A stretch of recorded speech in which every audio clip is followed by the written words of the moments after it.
मी ह्यावेळी माझा नवी मुंबईकडे मी असणार स्वतः. एक आमंत्रण मला वऱ्हाड जयंतीचं माझ्याकडे आहे. म्हणून ती साजरा करण्यासाठी, आरती करण्यासाठी मी स्वतः तिथे उपस्थित राहणार आहे. म्हणून जास्तीत जास्त हिंदू समाजाने कानाकोपऱ्यात ही साजरी करावी.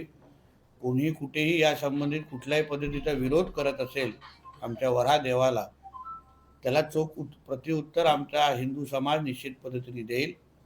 पण आमच्या हिंदू धर्मामध्ये वराला ज्या पद्धतीने विष्णूचा अवतार आम्ही समजतो, म्हणून कोणीही आम्ही कोणाच्या सणासुदीकडे वाकड्या नजरेने पाहत नाही, कोणालाही आपला सण साजरा करण्यामध्ये थांबवत नाही.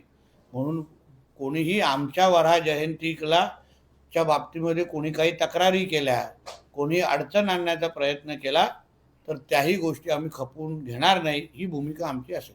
तुम्ही पाठ्यपुस्तकांचा उल्लेख केला, नेमकं पाठ्यपुस्तकांमध्ये याविषयी काही धडा यावा या संदर्भात असाच प्रयत्न, असाच माझी मागणी आहे की या वऱ्हा जयंतीचं महत्त्व, आता आपण ज्या पद्धतीने गणेश चतुर्थी असो, विविध सणांचा जो काही महत्त्व आपल्या प्रत्येकाला आपल्या लहानपणापासूनच्या प्रवासामध्ये, शिक्षणाच्या प्रवासामध्ये आपल्या नजरेसमोर करून दिलेलं आहे, तसंच आपल्या पाठ्यपुस्तकांमध्ये पण वऱ्हा जयंतीच्या संदर्भात मुलांना शिक्षण घेत असताना जास्तीत जास्त माहिती मिळावी, ह्या दृष्टिकोनातून पाठ्यपुस्तकांमध्ये ही माहिती